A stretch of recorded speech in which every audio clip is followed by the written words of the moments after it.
በሐረሪ ክልል የጉባ ብስራቶች የመደመር መንግስት ትሩፋቶች በሚል መሪ ቃል ህዝባዊ የውይይት መድረክ ተካሂዷል።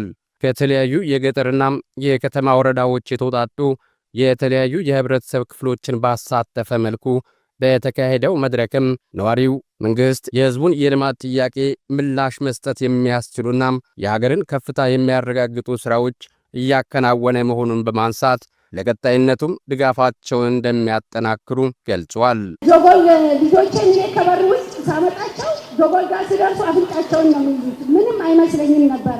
ዛሬ ይሄ ጆጎል ምን ሆኗል? በጣም የሚያምር በጣም ውብ ከተማ፣ የቱሪዝም ከተማ፣ ክቡር ጠቅላይ ሚኒስትራችን መጥተው ስም የሰጡት ከተማ ፍቅር በእግሩ ይሄዳል ተብሎ ቱሪዝም የሳመ ከተማ ነው። ከተማችን የራሷ አሚሮች የነበራት የራሷ ገንዘብ የነበራት በዩኔስኮ የተሸለመች ከተማ ናት። ግን ሚያየት መንግስት አልነበረም። አገራችን ስንዴ መስዋዕት እንደነበረች እናውቃለን።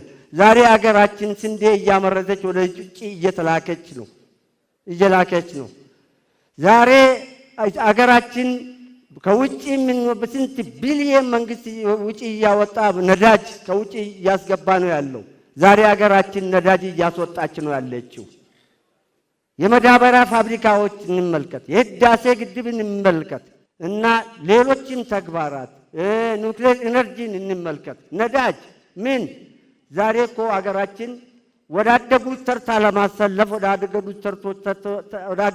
ወዳደጉት አገሮች ተርታ ለማሰለፍ በብልጽግና እየተከናወኑ ያሉ ተግባራትን እጅግ አድርገን እያደነቁ እያመሰገንኩ ነው።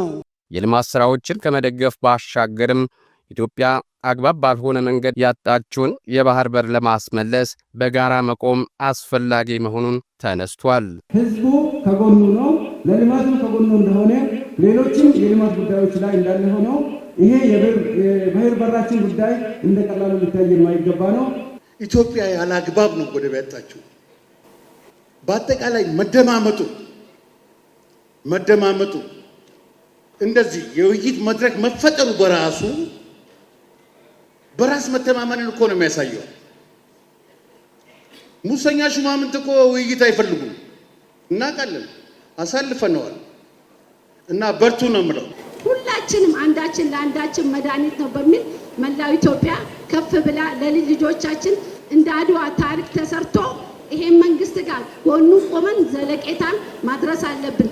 ክቡር ጠቅላይ ሚኒስትራችን የያዙት ራዕይ መቼም ማይገኝ ራዕይ፣ የእሳቸውን ራዕይ ይዘን አገራችንን አሳድገን በትምህርትም በእውቀትም በሰላምም የእሳቸውን ሁኔታ ተከትለን እቺ ዕድል ማምለጥ የለብንም። መንግስት እንደ ሀገር ስር የሰደዱ ችግሮችን በመቅረፍና ፈተናዎችን ወደ ድል በመቀየር በርካታ ውጤቶች ማስመዝገብ የቻለ ሲሆን በቀጣይም የህዝቡን ተጠቃሚነት ለማሳደግ እየተከናወኑ በሚገኙ ስራዎች ህዝቡ ድጋፉን ማጠናከር ያስፈልጋል። በተለይ ከህዳሴ ግድብ ጋር ከቀይ ባህር በር ጋር እንደዚሁም ትላልቅ ሜጋ ፕሮጀክቶች የማዳበሪያ የነዳጅ እንደዚሁም ደግሞ ኃይልንም ማዘመን አለብን።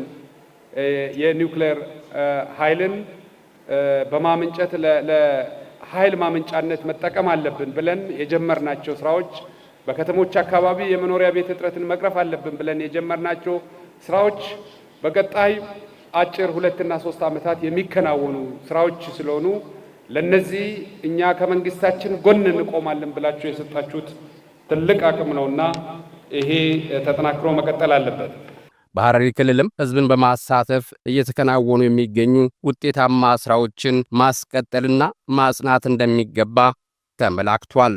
ቀጣይ የጉባ ብስራቶች እውን እንዲሆኑ ቀጣይ የባህር በራችንን በሐረር ህዝብ ፍቅርና በመነጋገር ፈተን ኢትዮጵያ የብልጽግና ተምሳሌት እንድትሆን እንደምናደርግ ባለሙሉ ተስፋ ነኝ።